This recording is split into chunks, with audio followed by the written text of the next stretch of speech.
Welcome to the Unlist. Today we're keeping it simple and easy. After all the drama of the last episode, right? We're discussing unisex fragrances. That's it, guys.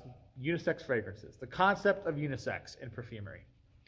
This is a bit of a long awaited, well, not really awaited by you guys, but for me, a long awaited jump off point from one of my very earliest episodes where I discussed gender in perfume.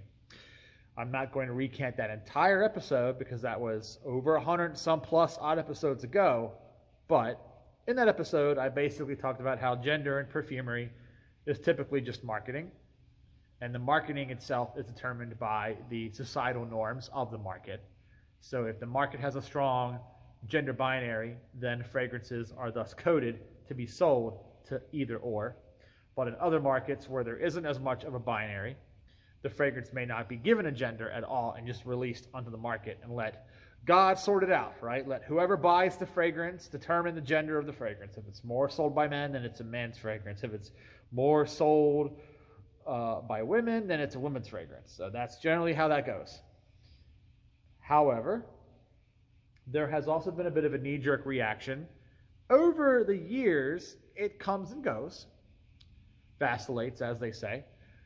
And the knee-jerk reaction is to release a fragrance that is ostensibly not gendered, that is intentionally shared unisex, and to make it known that this fragrance cannot be labeled as such.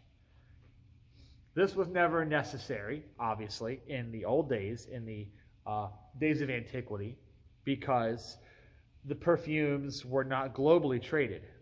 So you didn't have to worry about offending the sensibilities of one market or another. So obviously fragrances in the Middle East, typically gender was determined by the style of the fragrance, right?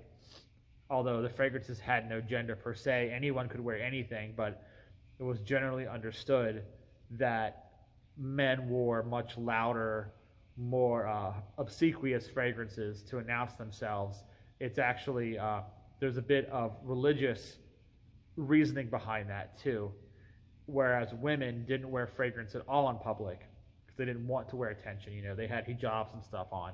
So, but when they did wear perfume, typically in private, when they're at home with their spouse or whoever, it was very soft, very not loud, very not attention-seeking. Whereas other countries like Southeast Asia, for instance, like India is a good example, Pakistan, those fragrances are well and truly generally without any gender, because both men and women loved sandalwood, both men and women loved jasmine, loved ylang ylang, loved a host of other floral materials, musk materials. It was anyone's game in those places. And then you had other places like China and Japan that just didn't really have perfume in the way we understand it, mind you. They didn't have it in the way we understand it. So it was irrelevant. And then, of course, you have Europe, right? You have France, big home of perfumery. The UK, also a big perfumery hub. Spain, Germany, all with their own specific cultural language concerning what was mostly considered feminine, masculine. I'd say overall the Western view on perfumery, at least up until about a century and a half ago, like late 1800s, early 1900s, the general understanding of perfumery was that the men wore the more bracing, fresh, hygienic things, the citruses, the woods, the neroli, the lavenders, whereas the women were more into the muskier things, the sweeter things, the more overtly sexual things, the sensual things, the things that were more meant to announce, right? The men just wanted to smell clean. They wanted to smell prim proper, structured, like they know what a bar soap is, and that's it. They don't want a lingering scent either. If a guy had a heavy lingering scent, he was some kind of ponce, he was some kind of whoopsie-doo, or he was wealthy and was just announcing his status with his fragrance, right? Using it as a wealth signifier. That was the only time you ever found a man wearing a loud fragrance in most Western cultures. All that kind of inverted with the mass production and popularization Cologne started getting mass produced, like 4711, okay. Eventually, the first abstract perfumes appeared, stuff like Jicky, right? This is all well documented. Into the 20th century, then we saw things like California Perfume Company, we saw things like Parfums Coty, all of these big macro produced fragrances that were sold at more reasonable price points, whether it was door to door, whether it was in early department stores, whether it was in your five and dimes. Once everyone had access to perfume almost equally, and perfume itself became more commonplace in society, the act of wearing perfume was no longer a status signifier, was no longer weird. Then gender lines in the sand were finally drawn, and people picked their sides, and the battle commenced. And that battle has raged since then. Here we are in 2024. People still argue and fight over what's masculine, over what's feminine. And the point of that video, so I'm wrapping it up here so we can move on to unisex stuff finally, 6 minutes in. The point I made is that it really doesn't matter, because when you wear a fragrance, you make it your own based on your personal style, your attitude, your dress, the way you carry yourself. So most people, when they smell you, they're not going to stop and think about whether what you're wearing is male or female. They're not going to vibe check you over your perfume. Anyone who does should really mind their own fucking business. If anyone went to me and said, oh, hey, I noticed you're wearing youth dew, you shouldn't be wearing that, I'm like, fuck you, right? Don't do that. Anyone who does that is just kind of asking for a punch in the face at that point. They're almost wanting to get knocked out. Like, you don't do that, right? Unless you have absolutely zero social intelligence whatsoever, no sense of self-awareness in public, you wouldn't go doing something like that. So anyhow, now we are in a day and age where the gender binary in marketing, in the way fragrances are put together, you know, sometimes the perfumer themselves says this is for men, for women. Sometimes the house will make that hard line decision based on norms of society, right? It's generally accepted that this, and this is more feminine, so we're going to call this for men or for women. Sometimes they get it wrong and things flip. Very famously, Old Spice and Canois were both feminine originally, both ultimately became masculine. Jicky has gone back and forth. Initially, it was tried and marketed as a woman's fragrance. Men liked it more. Then women liked it more. Then in the 60s, men began wearing it more again, and that was just tug of war. Jicky has had tug of war being played against it for a long time. So the whole idea of making a unisex fragrance, to buck that, to say no, there is no side for this fragrance, this is for everyone. It's been tried a handful of times. It really has, okay? Most people who've attempted it, though, have found that the fragrance ultimately falls to one side or the other. And we've seen this a handful of times. One of the earlier unisex by intent fragrances I've seen was the fragrance called Arôme Toi by Parfums d'Orsay, released in 1943. So we were still 2 years away from World War II ending. And, you know, that fragrance didn't get a whole lot of sales in the beginning because, well, the world was raging through World War II.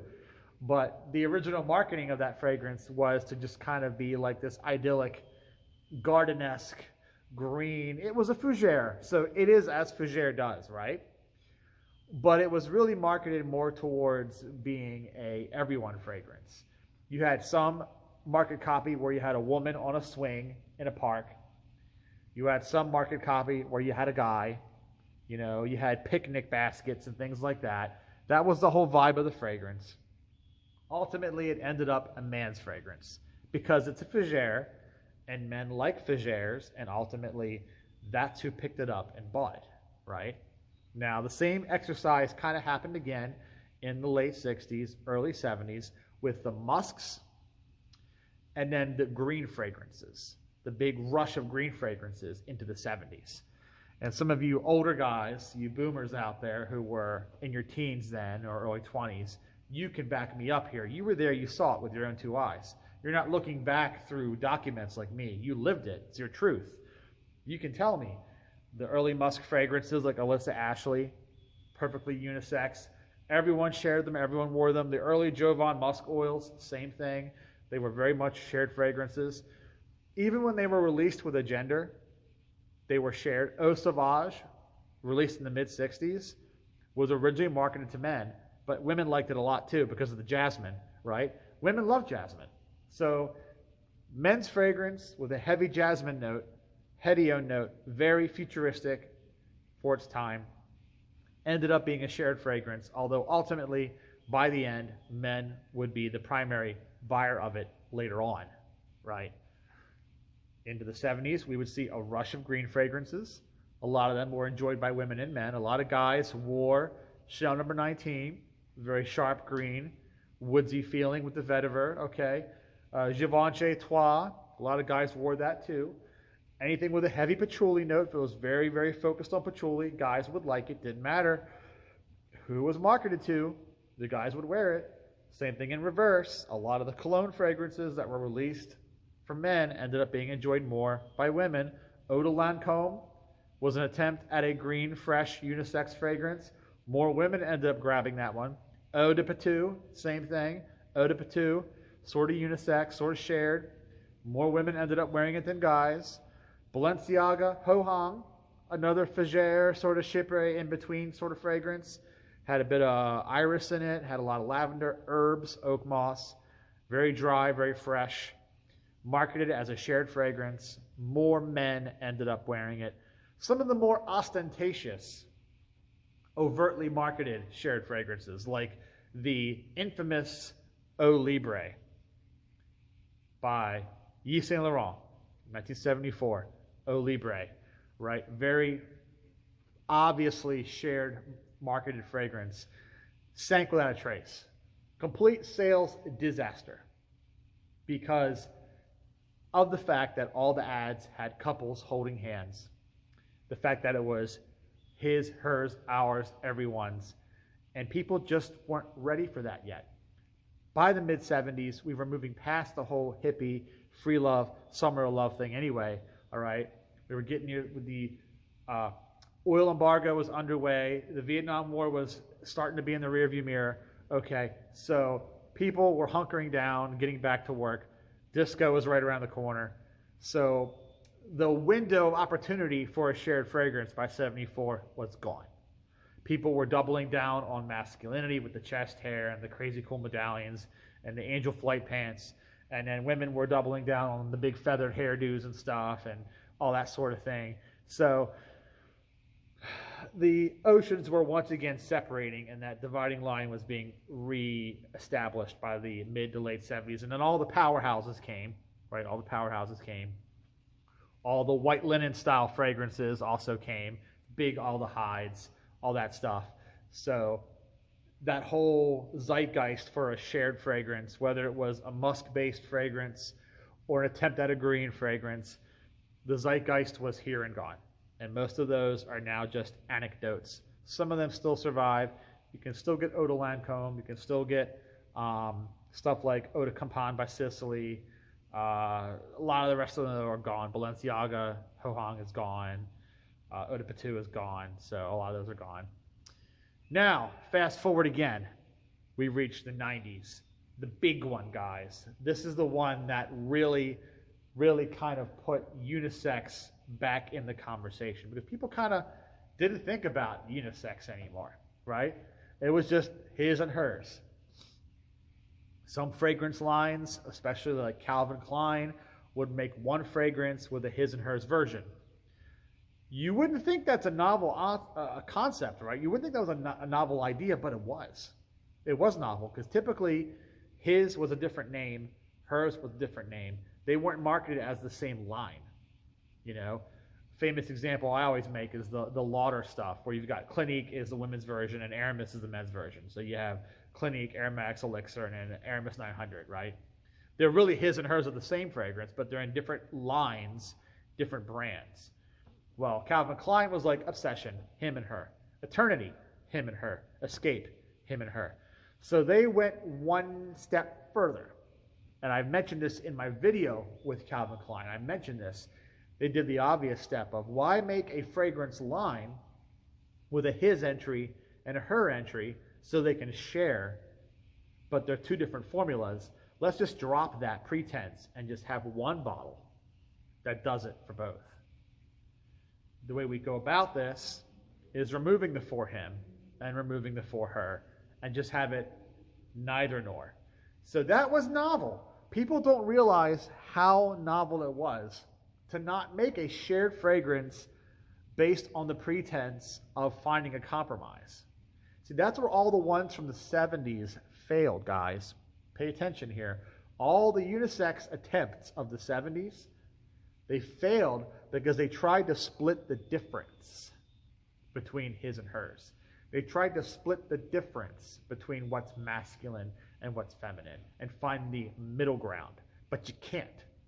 So you got to take the whole thing and throw it out. The baby actually does deserve to go out with the bathwater in this case. And you get a fresh, clean sheet of paper. And you start all over again. You say, okay, we're not going to say male and female. We're going to say neither of those. It's not masculine. It's not feminine. It's just a fragrance, period. And that androgyny, there's the word for you guys. Put that in your little Rolodex here, your little ledger, so you can memorize the big vocabulary terms. There'll be a spelling bee later, okay? I'm going to quiz you on this.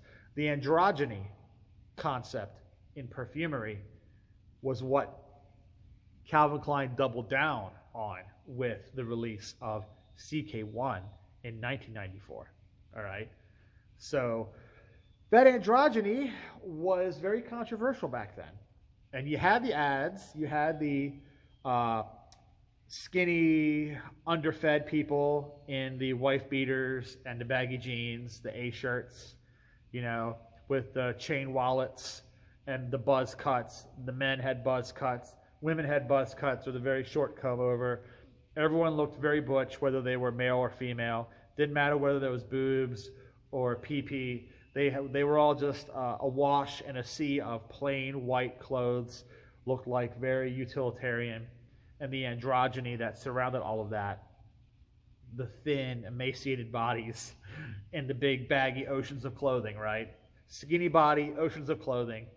That androgyny is what sold the Calvin Klein CK1 aesthetic. How do you match that with a scent? Well, the easy way to do that is to take everything you know about what men and women consider masculine and feminine and just throw it away. And that's tough. So they got Alberto Morillas and they got Harry Fremont to come together and go, all right, what's neither nor? And it seems like the brain trust of that pair of very well-known perfumers walked away with the most unremarkable combination of citrus and floral and tonka musk notes imaginable. So the most blasé, synthetic, like Blanche, citruses and aldehydes, and then florals so immaculately balanced so that you can't tell what one floral is from the other. The only real materials that stand out are the synthetic ones. You know there's hedione in there. You know there's aldehydes in there. You can smell the white musk profile in there. The synthetics are there, but all the natural materials are so seamlessly interwoven, they create this gray cloud, cotton ball nothingness. It's just clean, soft. It almost smells like dryer sheets, honestly, but that's the point. Guy can wear it, woman can wear it, they, them can wear it, whatever. It just smells like clean. It smells like innocuous. And that's how you make androgyny work in a fragrance. You remove all real-world context from it, and you make it this abstract, round, fluffy, white ball of nothing. That smells good. I like CK1. I've worn CK1. It is great out of a shower. Specifically out of a shower, it's fantastic. But it just smells like you're taking the shower smell with you into the world. So the smell of all the soaps and the shampoos and things and the clean, you know, steam up the mirror, foggy mirror, you're taking that vibe and you're taking it out with you into the world. And that works. And they've built an entire empire of fragrances, CK1 fragrances. So many flankers. I've made this mention before. I'll mention it again before I roll this video up. Needs its own video. CK1 line is so extensive. Needs its own video. And I will do a video for CK1 and its flankers in the future. But that concept of unisex, by removing the compromise, really set the precedent for all unisex fragrances going forward. Paco Rabanne copied it with Paco. Dozens of other imitators on the designer level followed suit with similar neither nor nondescript style unisex fragrances, and that just became the way of things into the 2000s. All right, that's just the way of the world. Now these days, with our niche perfumes, a lot of those are de facto unisex, but not really. So a lot of fragrances now are just not gendered. We've come full circle to the 1800s all over again with Jicky. We've come back to Jicky. A lot of modern day niche fragrances, L'Artisan Parfumeur, right? Editions des Parfums Frederic Malle, Byredo, all the major players, right? These guys, or the smaller niche firms like Tiziana Terenzi, okay, these smaller niche firms, they just don't bother to gender the perfume. They're not saying it's unisex, but they're also not saying it's male or female. They're just making the fragrance and doing what I said before. They're putting the fragrance out and then letting God sort it out. We're going to put out this tuberose fragrance with a musk base and aldehydes. Kind of vibes a little bit like a big 80s perfume for women, but also kind of vibes a little bit like an aromatic chypre. We don't exactly know where it falls. We're just going to put it out there and let you guys figure out who should wear this. We're going to sit back and do this and play stupid, all right, and let all you guys fight it out. That's what happens now. Put out an iris fragrance, right? Gris Carnel by BDK. Is that a male-female fragrance? What is it? It's got an iris note in it. Guys seem to like it. Women also seem to like it too. It's not unisex necessarily, but it's not gendered either. It just exists. So the whole concept of unisex by design is really more of a mainstream concept. Once you get into those luxury level perfumes, those $200, $300 bottle things, which is going to be the mainstream in another couple of years. We're already capping 200 for like Tom Ford and stuff. We're almost already there. But for now, that whole unisex thing, the concept of intentionally shared, intentionally not gendered, is just a way to sell the bottles. But it didn't really exist until the last 40 or 50 years. All right, guys, you let me know what your thoughts on unisex are. Hopefully you enjoyed watching this video. I'll catch you next time.